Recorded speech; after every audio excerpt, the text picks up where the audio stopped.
सर्दियों की एक ठंडी रात थी। नगर के एक कोने में स्थित एक छोटी सी टूटी फूटी झोपड़ी से हल्की सी रोशनी झांक रही थी। अंदर एक थकी हुई स्त्री, जिसने समय से पहले ही बुढ़ापे का रूप धारण कर लिया था, अपनी 3 छोटी बेटियों को सुलाने की कोशिश कर रही थी। मां, आज रात खाने में क्या है? सबसे छोटी बेटी गीता ने मासूमियत से पूछा। स्त्री ने उसे अपनी कमजोर बाहों में भर लिया। बिटिया, आज तो भगवान ने हमें चने दिए हैं, खा लो, बहुत स्वादिष्ट हैं, उसने थके हुए स्वर में कहा। हालांकि उसकी आंखों से झलक रहा था कि आज रात भी पेट भरने लायक कुछ नहीं था। तीनों बेटियां धीरे धीरे सो गईं, लेकिन विधवा स्त्री, जिसका नाम सुमित्रा था, पूरी रात जागती रही। उसकी आंखों में चिंता की लकीरें गहरी होती जा रही थीं। उसने अपने पति को याद किया, जो वर्षों पहले उसे छोड़ डेच कर चला गया था। अब केवल उसकी यादें और 3 नन्ही बेटियां ही उसकी दुनिया थीं।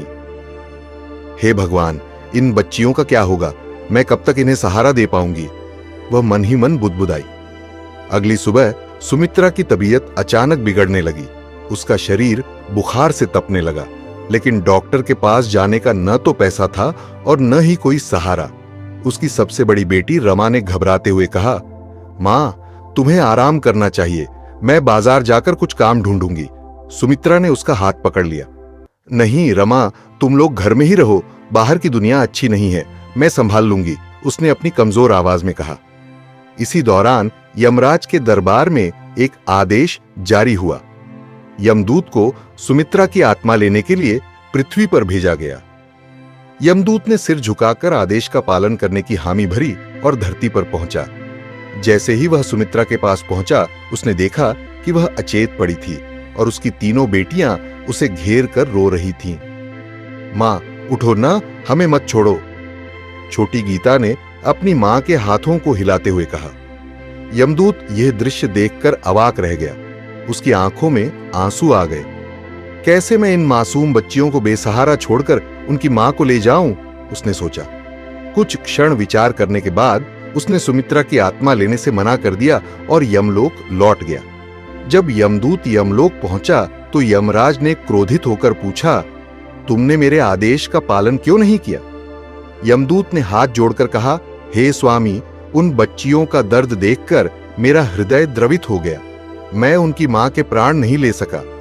यमराज ने गुस्से में कहा, तुमने सृष्टि के नियमों का उल्लंघन किया है, तुम्हें इसके लिए दंड भुगतना होगा। जाओ, तुम अब मनुष्य योनि में जन्म लोगे और अपने अपराध का प्रायश्चित करोगे। यमदूत ने विनती करते हुए पूछा, हे स्वामी, मेरा उद्धार कैसे होगा? यमराज ने कहा, जब तुम 3 बार अपनी मूर्खता पर खिलखिलाकर हंसोगे, तब तुम्हारा उद्धार होगा। मनुष्य रूप में जन्म लेने के बाद यमदूत पूरी तरह से भ्रमित था। उसे समझ में नहीं आ रहा था कि वह कहां है या उसे क्या करना है। उसकी आंखें नीरस और शून्य थीं और शरीर पर किसी प्रकार का वस्त्र नहीं था। ठंडी हवा के झोंकों से वह कांप रहा था। ये क्या हो गया मुझसे? मुझे कहां भेज दिया गया? उसने अपने चारों ओर देखा। सड़क के किनारे नग्न अवस्था में पड़ा हुआ वह बेचारा इंसान था, जिसे किसी तरह का सहारा नहीं मिल रहा था। तभी एक मोची का परिचित आवाज सुनाई दी, जो अपने बच्चों के लिए कपड़े खरीदने जा रहा था। मोची ने यमदूत को देखा और उसकी हालत पर तरस खाया। उसने अपने बच्चों को रोका और खुद जाकर यमदूत के पास पहुंचा। तुम क्या कर रहे हो भाई? ठंड में ऐसे पड़े हो? क्या तुम कहीं से गिरे हो? मोची ने सहानुभूति से पूछा। यमदूत ने धीरे से उत्तर दिया, मुझे पता नहीं, मुझे बस यहां लाकर फेंक दिया गया। मुझे कोई सहारा नहीं है। मोची ने बिना एक पल गवाए कहा, आओ मेरे साथ, मैं तुम्हें ठंड से बचाने के लिए कपड़े और कंबल लाता हूं। और यमदूत मोची के साथ उसके घर आया। मोची की पत्नी ने यमदूत को देखकर हैरान होते हुए कहा, तुमने क्या किया है? बच्चों के कपड़ों के पैसे लेकर तुम यह क्या लाए हो? भाभी, यह आदमी ठंड में पड़ा था, मैंने इसे मदद दी, मोची ने जवाब दिया। यमदूत उस दिन से मोची के घर पर रहने लगा। वह धीरे धीरे मोची का काम सीखने लगा और उसने मोची के लिए सुंदर जूते बनाना शुरू किया। धीरे धीरे मोची की दुकान पर ग्राहकों की भीड़ बढ़ने लगी। कुछ ही महीनों में मोची की दुकान की साख बढ़ने लगी थी। उसका व्यवसाय खूब फलने फूलने लगा था। लोग दूर दूर से उसके जूते खरीदने आते थे। उसकी शोहरत पूरे नगर में फैल गई थी। राजा का एक सैनिक एक दिन मोची की दुकान पर आया और उसने मोची से कहा, हमारे महाराज के लिए एक विशेष जोड़ी जूते बनवानी है। यह चमड़ा बहुत कीमती है, ध्यान रखना कि जूते सही तरह से बने। मोची के चेहरे पर चिंता की लकीरें उभर आईं।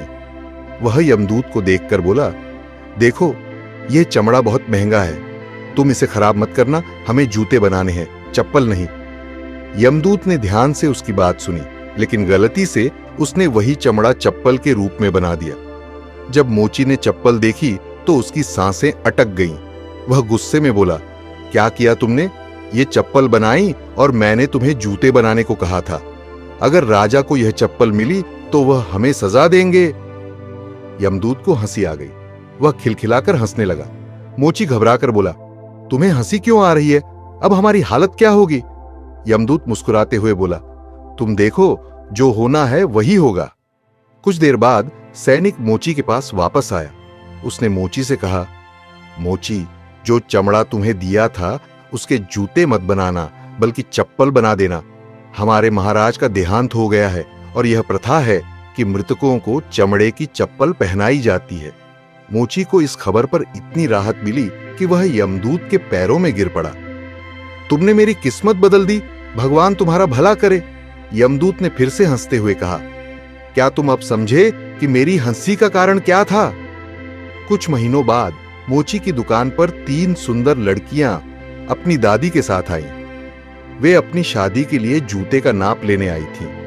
यमदूत ने देखा कि ये वही 3 लड़कियां हैं जिनकी मां को उसने पहले नहीं लिया था।